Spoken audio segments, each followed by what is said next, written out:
ఉన్నాయి. మరి BRS party అక్కడ ఏం చేస్తుందో తెలుసుకుందాం. సో ఒకసారి మళ్ళీ అక్కడ గెలిచినటువంటి స్థానాలు కాంగ్రెస్ 7, బీఆర్ఎస్ 1 మాత్రమే. మరి 4లో ఎన్ని బీఆర్ఎస్ దక్కించుకోబోతోంది, ఎన్ని కాంగ్రెస్ దక్కించుకోబోతుందో తెలుసుకుందాం. ప్రతినిధి వెంకటరత్నం ఉన్నారు లైవ్ లో. Venkataratnam, so Wardhannapet, Jangaon, Kesamudram and Mahabubabad. Firstly we speak about Kesamudram గురించి మాట్లాడదాం. చాలా టఫ్ ఫైట్. సో కేసముద్రంలో ఎవరు ఒకరి వైపుగా వెళ్ళినా కూడా అక్కడ డిసైడింగ్ ఫ్యాక్టర్ ఏం జరగబోతోంది, ఎటువంటి క్యాంప్ రాజకీయాలు జరుగుతున్నాయి? మనోజ్, ఇప్పటి వరకు వరంగల్లో చెప్పినట్టుగా 8 కాంగ్రెస్ గెలుచుకుంటుంది, 4 బీఆర్ఎస్ టఫ్ ఫైట్ ఇస్తుంది అన్నటువంటి విషయాలు మనం ఆర్టీవీ గ్రౌండ్ రిపోర్ట్ ద్వారా చెప్పాము. ఆల్రెడీ ఎగ్జిట్ పోల్స్ లో కూడా చెప్పాము. అదే జరుగుతుంది ఇక్కడ మహబూబాబాద్ కు సంబంధించినటువంటి జిల్లాలో. మొత్తం ఇక్కడ 5కు 5 కూడా టఫ్ ఉండేటువంటి అవకాశం ఉంటుందని చెప్పాము. అదే విధంగా అట్లాగే ఇక్కడ జరుగుతుంది. ఇక్కడ ప్రస్తుతానికి మనం ఒక్కొక్క పరిస్థితి మనం పరిశీలిద్దాము. ముఖ్యంగా మీరు అన్నట్టు కేసముద్రంలో 8 కాంగ్రెస్ గెలిచింది, 8 బీఆర్ఎస్ గెలిచింది. ఇక్కడ అసలు ఎంత టఫ్ అంటే అసలు నువ్వా నేనా అన్నట్టుగా అనిపించింది. ఇక్కడ ఒక సందిగ్ధమైనటువంటి వాతావరణం. కానీ ఇక్కడ ఎక్స్ అఫీషియో అంటే మహబూబాబాద్ ఎమ్మెల్యే ఇక్కడ మురళీ నాయక్ ఓటు కీలకం కానుంది. ఇక్కడ ఎక్స్ అఫీషియో సభ్యుడు కాబట్టి తనకు గెలిచేటువంటి అవకాశం ఉంటుందని చెప్పి అంటున్నారు. కానీ ఇక్కడ కొన్ని గైడ్ లైన్స్ ప్రకారం మున్సిపాలిటీలో ఇక్కడ తను ఇనిషియేషన్ తీసుకుంటేనే, ఓటర్ ఉంటేనే నమోదైతేనే ఉంటుంది అతను అర్హుడు అన్నటువంటి మళ్ళీ ఒక ఆలోచనలు వస్తున్నాయి కాబట్టి. కానీ ఎమ్మెల్యేకి మాత్రం అవకాశం ఉంటుంది కాబట్టి ఎమ్మెల్యే ఓటు కీలకంగా ఉండడంతో ఇది కాంగ్రెస్ కైవసం చేసుకునేటువంటి అవకాశాలు స్పష్టంగా కనిపిస్తున్నాయి. ఇక జనగాం వస్తే, ఇక మహబూబాబాద్కు వస్తే, మహబూబాబాద్ లో మాత్రం ఇక్కడ ఒక ఆసక్తికర పరిణామాలు. ఇక్కడ 12 బీఆర్ఎస్ గెలుచుకుంది, 13 కాంగ్రెస్ గెలుచుకుంది, 11 ఇతరులు గెలుచుకున్నారు. ఇక్కడ బీఆర్ఎస్ కు సిపిఎం సపోర్ట్ చేస్తుంది, కాంగ్రెస్ కు సిపిఐ సపోర్ట్ చేస్తుంది. అంటే మొత్తం 3 అంటే 3 సపోర్ట్ చేస్తున్నారు. ఇండిపెండెంట్లు మాత్రం మరో 4 ఉన్నారు. అంటే ఈ ఇండిపెండెంట్ల ఓట్లు ఇక్కడ పక్కా కీలకంగా మారుతున్నటువంటి పరిస్థితి. ఇండిపెండెంట్లు ఎవరి వైపు ఉంటే వారు ఖచ్చితంగా పీఠం దక్కించుకున్నటువంటి అవకాశం కనిపిస్తుంది. కాబట్టి ఇండిపెండెంట్లు కూడా ఇప్పటికే మహబూబాబాద్ కాంగ్రెస్ పార్టీ అంటే ఆధీనంలోకి వెళ్ళిపోయినట్టు తెలుస్తుంది. ఇక్కడ క్యాంప్ రాజకీయాలు కూడా చాలా కీలకంగా మారినటువంటి నేపథ్యం. ఇప్పటికే హైదరాబాద్ ఆ పరిసర ప్రాంతాల్లో ఉన్నటువంటి రిసార్ట్ లో ముందస్తుగానే ఇక్కడ ఎవరైతే హంగ్ ఉన్నారో, అంటే మాక్సిమం అన్ని పార్టీలు వెళ్ళారు, కాంగ్రెస్ బీఆర్ఎస్ సంబంధించినటువంటి ఇక్కడ హంగ్ ఉన్నటువంటి ప్రాంతాలే కాకుండా ఎక్కడెక్కడైతే కొన్ని క్రియాశీలకమైనటువంటి ప్రాంతాలు అనుకున్నామో ఇక్కడ మున్సిపాలిటీలో వాళ్ళందరూ కూడా ఇక్కడ క్యాంప్ రాజకీయాలు కీలక పాత్ర పోషిస్తుంది. ముఖ్యంగా ఇక్కడ మహబూబాబాద్ మాత్రం ఇక్కడ క్రియాశీలక పాత్ర పోషిస్తున్న నేపథ్యంలో కాంగ్రెస్ కి ఈ 3 రెబల్ అభ్యర్థులు ఇక్కడ ఉన్నట్టుగా తెలుస్తుంది. ప్రస్తుతానికి ఇక్కడ కూడా కాంగ్రెస్ పార్టీ ఇక్కడ ముందస్తుగా ఒక వ్యూహం ప్రకారమే అధికార పార్టీ చరిష్మా తోటి ఇక్కడ కాంగ్రెస్ పార్టీ బీఆర్ఎస్ కొంత దెబ్బతీసేటువంటి ప్రయత్నం జరుగుతుంది. కాబట్టి ఇక్కడ మున్సిపాలిటీ మాత్రం మహబూబాబాద్ కాంగ్రెస్ కి అయ్యేటువంటి అవకాశాలు మాత్రం కొంత కనిపిస్తున్నాయని చెప్పి సన్నిహిత వర్గాల ద్వారా తెలుస్తుంది. మరోవైపు ఇక్కడ వర్ధనపేటని ఇక్కడ ప్రత్యక్షంగా మనం చెప్పుకోవాలి. ఎందుకంటే వర్ధనపేట అసలు దాదాపు 7 సీట్లు గెలుచుకున్నట్టుగానే అధికారులు ప్రకటించారు. కానీ ఇక్కడ రీకౌంటింగ్ కొద్దిసేపటిగానే 7 సీట్లు కాకుండా 5-6 సీట్లు గెలుచుకున్నట్టుగా చెప్తుండడంతో 12 వార్డు సందిగ్ధం నెలకొంది. ఈ 12 వార్డులో మాత్రం ఇక్కడ అంటే మొత్తం 7 ఓట్లతోటి గెలిచారని చెప్పి అధికారులు ప్రకటించారు. కానీ మళ్ళీ కొద్దిసేపు అయిన తర్వాత 13 ఓట్లతోటి బీఆర్ఎస్ పార్టీ ఓడిపోయింది, కాంగ్రెస్ పార్టీ ఆ వార్డు గెలుచుకుందని చెప్పింది. అంటే మొత్తం దీని మీద ఒక ఆందోళనకరమైనటువంటి వాతావరణం. ఇక్కడ ఎన్నో రాజకీయ సమీకరణలు జరిగినట్టుగా మనకు స్పష్టంగా అర్థమవుతుంది. ఈ నేపథ్యంలో ఆరూరి రమేష్ మాజీ ఎమ్మెల్యే తను ఎంతో ఆందోళన చేశాడు. కానీ అయినప్పటికీ కూడా ఫలితం లేకుండా పోయింది. ఇక్కడ దీన్ని దృష్టిలో పెట్టుకున్న తర్వాత 6 బీఆర్ఎస్ గెలుచుకుంది, 5 కాంగ్రెస్ గెలుచుకుంది, 1 ఇండిపెండెంట్ గెలుచుకుంది. ఇక్కడ ఇండిపెండెంట్ క్యాండిడేట్ కూడా బీఆర్ఎస్ రెబల్ అభ్యర్థిగా ఉన్నాడు.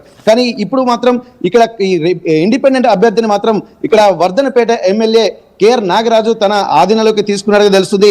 అక్కడ కూడా చాలా ఒక క్రియాశీలకమైనటువంటి బేరసారాలు కూడా జరిగినట్టు తెలుస్తుంది. కానీ ఇతను మాత్రం చైర్మన్ పదవి ఇస్తేనే నేను ఇక్కడ అంటే కాంగ్రెస్ కు సపోర్ట్ చేస్తానని చెప్పి భీష్మించుకు కూర్చున్నటువంటి నేపథ్యంలో ఇక్కడ ఆర్థిక సమీకరణలు అలాగే వైస్ చైర్మన్ పీఠం ఇస్తామన్నటువంటి ఒక బుజ్జగింపులు నడుస్తున్నాయి. ఎందుకంటే అసలు ఇండిపెండెంట్ కీలకమవుతున్న నేపథ్యంలో సీట్లు ఇవ్వడానికే వెనకంజ వేసినటువంటి నేపథ్యంలో ఏకంగా చైర్మన్ పీఠం అనేది కూడా అత్యాశ అవుతుంది అన్నటువంటి ఒక కోణంలో కూడా చాలా మంది చెప్తున్నప్పటికీ కూడా ఇండిపెండెంట్ అభ్యర్థులు మాత్రం ఎక్కడ వినిపించట్లేదు, ఎక్కడ తగ్గేటువంటి పరిస్థితి లేదు. కాబట్టి ఇక్కడ 6 కాంగ్రెస్ బీఆర్ఎస్ గెలుచుకుంది, ఇక్కడ ఇండిపెండెంట్ అభ్యర్థితో గెలిస్తే ఇక్కడ 6 కాంగ్రెస్ వైపు వస్తున్నాయి. ఇక్కడ మళ్ళీ ఎమ్మెల్యే కేఆర్ నాగరాజు ఇక్కడ ఎక్స్ అఫీషియో ఓటు కూడా కీలకం కానున్న నేపథ్యంలో ఇక్కడ కూడా కాంగ్రెస్ పార్టీ ఇక్కడ అధికారాన్ని చేజిక్కించుకునేటువంటి అవకాశాలు కనిపిస్తున్నాయి.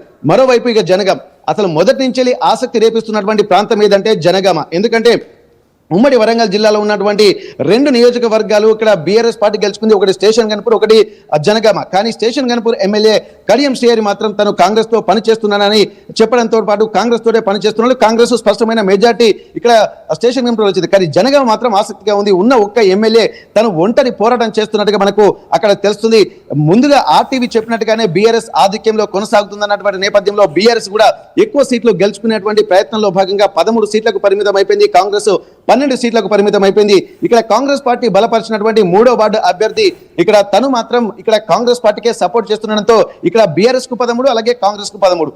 ఇక్కడ టఫ్ ఫైట్. మళ్ళీ ఇక్కడ ఇండిపెండెంట్ కూడా 4 కీలకంగా మారారు. అందులో కూడా 2 బీఆర్ఎస్ పార్టీ రెబల్ క్యాండిడేట్స్, మరో 2 కాంగ్రెస్ పార్టీ రెబల్ క్యాండిడేట్స్. ఇక్కడ వీళ్ళు గెలిచిన తర్వాత మరి ఏ గూటికి వెళ్తారన్నటువంటి విషయం కూడా స్పష్టంగా తెలుస్తుంది. ఇప్పటికే ఇద్దరు రెబల్ క్యాండిడేట్లను కూడా ఇక్కడ పల్లా రాజేశ్వర రెడ్డి ఎమ్మెల్యే తను వారి దగ్గర ఉన్నట్టుగా తెలుస్తుంది. కానీ మరోవైపు ఇక్కడ 15వ వార్డుకు సంబంధించినటువంటి రెబల్ అభ్యర్థి అంటే ఇండిపెండెంట్ అభ్యర్థి మాత్రం తను చైర్మన్ పదవి ఇస్తేనే నేను ఎట్టి పరిస్థితుల్లో సపోర్ట్ చేస్తాను, లేకపోతే ఎవరు నా దరిదాపులో కూడా రాకూడదని చెప్పి ఇక్కడ తెగేసి భీష్మించి కూర్చున్నటువంటి పరిస్థితి. ఇక్కడ కూడా అట్లాంటి పరిస్థితి. అంటే ఇక్కడ ఇండిపెండెంట్ అభ్యర్థికి చైర్మన్ పదవి ఇస్తే మాత్రం పరిణామాలు ఎలా ఉంటాయి అన్నటువంటి కోణంలో ఇటు కాంగ్రెస్ పార్టీ ఇటు బీఆర్ఎస్ పార్టీ ఇద్దరు కూడా ఒక మీమాంసలో ఉన్నటువంటి పరిస్థితి. చివరి వరకు చూద్దాం అన్నటువంటి కోణంలో ఇక్కడ రేట్లు కూడా చాలా అంటే ఆర్థిక సమీకరణలు కూడా దాదాపు 2 కోట్ల రూపాయలకు పైగా వెళ్లేటువంటి అవకాశం అయితే కనిపిస్తుంది. ఏదేమైనప్పటికీ కూడా పల్లా రాజేశ్వర రెడ్డి ఎట్టి పరిస్థితుల్లో దీంట్లో తగ్గేటువంటి పరిస్థితి లేదు. ఎందుకంటే ఇప్పటి వరకు తను తీసుకుంటున్నటువంటి చాణక్య నీతి కావచ్చు, లేకపోతే ఒక ఇనిషియేషన్ కావచ్చు, ఎట్టి పరిస్థితుల్లో చైర్మన్ పీఠం దక్కించుకోవాలన్నది, తన అస్తిత్వాన్ని ప్లస్ తనకున్నటువంటి క్యాపబిలిటీని నిరూపించుకోవాలన్నది కూడా ఒక పట్టుదలతో ఉన్నాడు. ఇక్కడ ఆర్థిక సమీకరణలు తమకు ప్రాధాన్యాంశం కాదన్న విధంగానే ఇటు బీఆర్ఎస్ ఉంటుంది. మరోవైపు రాష్ట్రంలో అధికారంలో ఉండి కూడా ఇప్పటికే ఎమ్మెల్యే పదవి ఓడిపోయిన తర్వాత కనీసం మున్సిపాలిటీని కూడా దక్కించుకోకపోతే తమ పరువు ఏమైపోతుంది అన్నటువంటి ఒక ఆలోచనలో కూడా కాంగ్రెస్ పార్టీ ఉన్నట్టుగా తెలుస్తుంది. ఏది ఏమైనప్పటికీ కూడా ఇప్పటికే ఇక్కడ ఉన్నటువంటి మంత్రి వరంగల్ ఇన్ఛార్జ్ మంత్రి పొంగులేటి శ్రీనివాస్ రెడ్డి కూడా రంగంలోకి దిగి ఇక్కడ కొంత మంత్రాలు జరుపుతున్నట్టుగా తెలుస్తుంది. ఇప్పటికే భువనగిరి ఎంపీ చామల కిరణ్ కుమార్ రెడ్డి కూడా తను క్రియాశీలకమైనటువంటి పాత్ర ఇందులో పోషిస్తున్నారు. ఇక్కడ ఇప్పటికీ కాంగ్రెస్ పార్టీకి సంబంధించి ఇక్కడ ఉన్నటువంటి స్థానిక నాయకత్వం కూడా ఇక్కడ రెబల్స్ ను బుజ్జగించి ఎట్టి పరిస్థితుల్లో కాంగ్రెస్ పార్టీలోకి వస్తే తమకు అనుకున్నటువంటి విధంగా ఇస్తాం, ఒక చైర్మన్ పీఠం కాకుండా మిగిలిన సమీకరణలో ఎంతవరకైనా వెళ్తామన్నటువంటి కోణంలో ఇక్కడ కాంగ్రెస్ పార్టీ కూడా ఉంటున్న నేపథ్యం. మొత్తానికైతే ఇక్కడ మొత్తం 4 క్రియాశీలకంగా మారుతున్న నేపథ్యంలో ఓవరాల్ గా చూసినట్టయితే కాంగ్రెస్ పార్టీ క్రియాశీలకంగా వ్యవహరించడం కాదు, మొత్తం క్లీన్ స్వీప్ చేసే దిశగా ఉంటుంది.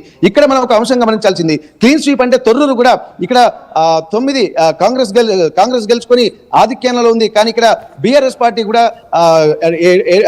కాంగ్రెస్ పార్టీ కూడా ఇక్కడ తక్కువ గెలుచుకుంది. బీఆర్ఎస్ 9 సీట్లు గెలుచుకొని ఇక్కడ సీటు కైవసం చేసుకుంది. కానీ ఇక్కడ ఉన్నటువంటి కొంతమంది రెబల్స్ అంటే బీఆర్ఎస్ పార్టీలోనే ఉండుకుంటున్నటువంటి వాళ్ళను కూడా కాంగ్రెస్ పార్టీ చేజిక్కించుకునేటువంటి ఒక ప్రణాళికలు జరుగుతున్నాయి. ఎందుకంటే తొర్రూరులో ఉన్నటువంటి కాంగ్రెస్ రెబల్ అభ్యర్థుల అనుచరులు కూడా ఇప్పుడు బీఆర్ఎస్ క్యాంపులో ఉన్నారన్నటువంటి ఒక విషయం స్పష్టంగా తెలుస్తుంది. కాబట్టి మళ్ళీ ఏమైనా సమీకరణ జరిగితే ఇక రెబల్ అభ్యర్థులు అన్నటువంటి ఒక సందిగ్ధాన్ని పోగొట్టుకోవడానికైనా సరే, ఈ ఉన్నటువంటి స్వామి భక్తిని చాటుకోవడానికైనా ఇక్కడ ఉన్నటువంటి బీఆర్ఎస్ లో ఉన్నటువంటి గెలిచినటువంటి అభ్యర్థులని మళ్ళీ కాంగ్రెస్ గూటికి చేర్చి తమ అస్తిత్వాన్ని నిరూపించుకున్నటువంటి ప్రయత్నం చేస్తున్నట్టుగా తెలుస్తుంది. ఒకవేళ ఇదే జరిగితే మాత్రం ఇక్కడ అంటే స్పష్టమైనటువంటి ఆధిక్యం వచ్చినటువంటి తొర్రూరు కూడా రేపు చైర్మన్ ఎన్నిక నేపథ్యంలో కూడా మళ్ళీ కాంగ్రెస్ కైవసం చేసుకునే అవకాశాలు కూడా లేకపోలేదు అన్నటువంటి ఒక ఆలోచనలు కలుగుతున్నాయి. కేసముద్రం గురించి ఒక క్లారిటీ ఇద్దాం, ఎందుకంటే చాలా టఫ్ ఫైట్ ఉంది. స్టేట్ వైడ్ గా ఇంట్రెస్టింగ్ ఫ్యాక్టర్ ఇక్కడ కాంగ్రెస్ నుంచి బీఆర్ఎస్ లోకి వస్తారా, బీఆర్ఎస్ నుంచి కాంగ్రెస్ లోకి వెళ్తారా, చరి సమానంగా ఎగ్జాక్ట్ సీట్లు సాధించారు. సో ఒకటి ఎటైనా కూడా అక్కడ ఫ్లిప్ అయినా జిక్కించుకునే అవకాశం ఉంది. ఎటువంటి ప్రాబబిలిటీ ఉంది? ఒక్క మాటలో ఇక్కడ కేసముద్రం గురించి చెప్పే ప్రయత్నం చేయండి. ఒక్క మాటలో ఇక్కడ ఎక్స్ అఫిషో ఇద్దరికి చరి సమానంగా వచ్చింది కాబట్టి ఎక్స్ అఫిషో కీలకంగా ఉంది కాబట్టి ఎక్స్ అఫిషో ఇక్కడ కాంగ్రెస్ పార్టీ ఉన్నటువంటి మహబూబాబాద్ ఎమ్మెల్యే మురళీ నాయక్ వేస్తే ఆల్రెడీ కాంగ్రెస్ పార్టీ కైవసం అయినట్టుగానే భావిస్తున్నారు. కాబట్టి ఖచ్చితంగా ఒకవేళ కాంగ్రెస్ పార్టీకి నుండి బీఆర్ఎస్ పార్టీకి వెళ్ళేటువంటి అవకాశం అయితే ఎక్కువగా ఉండకపోతుండొచ్చు. ఎందుకంటే మొత్తం ఇక్కడ ఉమ్మడి వరంగల్ జిల్లా మొత్తం క్లీన్ స్వీప్ అయ్యేటువంటి దిశగా ఇక్కడ అధికార పార్టీకి సంబంధించినటువంటి వాళ్ళు క్లీన్ స్వీప్ చేస్తున్నటువంటి నేపథ్యంలో ఖచ్చితంగా అది కూడా కాంగ్రెస్ కు వెళ్ళేటువంటి అవకాశాలు స్పష్టంగా కనిపిస్తున్నాయి. Manoj, thank you Venkataratnam, thank you for the detailed analysis. So జనగామకు సంబంధించి ప్రస్తుతానికి 30 స్థానాలు అక్కడ ఉంటే హంగ్ వచ్చిన దాంట్లో ఇన్ డీటెయిల్డ్ గా 12 కాంగ్రెస్, 13 బీఆర్ఎస్, ఇతరులు 5. ఇక్కడ కూడా అటు ఇన్ఛార్జ్ మంత్రిగా ఉన్న పొంగులేటి శ్రీనివాసరెడ్డి పాగా వేస్తున్నారు. ఆ తర్వాత డైరెక్ట్ గా అక్కడికి చామల కిరణ్ కుమార్ రెడ్డి రంగంలోకి దిగారు. సో 12లో వాళ్ళకి కావాల్సిన ఇంకా 4 స్థానాలు. ఇతరులని కూడా వాళ్ళ దాంట్లో ఆల్రెడీ ఒక సిపిఐ ఉన్నారు. దీంట్లో సిపిఐ ఆల్రెడీ కాంగ్రెస్ పార్టీకి సపోర్ట్ ఇస్తోంది. 12+1 13 ఈక్వల్ సేమ్ గా ఉన్నాయి. సో నలుగురు రెబల్స్, నలుగురు ఇండిపెండెంట్ ఉంటే నలుగురులో కూడా 2 షేర్ అవుతూ ఉన్నాయి. సో ఆ 2 అవడంతో పాటుగా ఎక్స్ అఫీషియో ఓట్లు ఏమైనా అడిషనల్ గా కనుక కాంగ్రెస్ పార్టీకి జనగామకు సంబంధించి ఫెచ్ అయితే, బీఆర్ఎస్ ఫెచ్ అయితే అక్కడ అడ్వాంటేజ్ ఉంటుంది. కానీ పల్లరాజేశ్వరరెడ్డికి ఆ మున్సిపాలిటీ పరిధిలో ఓటు ఉందా లేదో తెలీదు. సో మహబూబాద్ దాదాపుగా కాంగ్రెస్ పార్టీ చేజిక్కించుకునే అవకాశం కనబడుతోంది అటు ఇటుగా.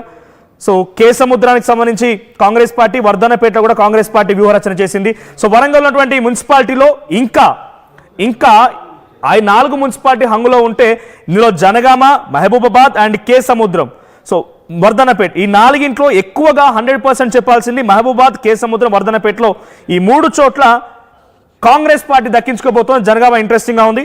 So next Mahabubnagar, moving on to Mahabubnagar ఉమ్మడి జిల్లాకు సంబంధించి మొత్తంగా ఇప్పుడు అక్కడ 5 స్థానాల్లో హంగుంది. 5 స్థానాల్లో హంగుంది. మరి 5 స్థానాలు ఎటువంటి సిచ్యువేషన్ ఉందో చూద్దాం. సో ఒకసారి గద్వాలకు సంబంధించి చూస్తున్నాం. ఉమ్మడి మహబూబ్ నగర్కి సంబంధించి గద్వాల కాన్స్టిట్యున్సీ, గద్వాల మున్సిపాలిటీ పరిధిలో మొత్తంగా 37 స్థానాలు ఉన్నాయి. 37 స్థానాల్లో ఎవరైతే అక్కడ 20 స్థానాలు దక్కించుకుంటారో, 20 స్థానాలు దక్కించుకున్న వారికి అక్కడ మున్సిపల్ చైర్పర్సన్ పీఠం దక్కుతుంది. సో గద్వాల్లో 16 కాంగ్రెస్, బీఆర్ఎస్ 11, బీజేపీ 7, ఇతరులు 3.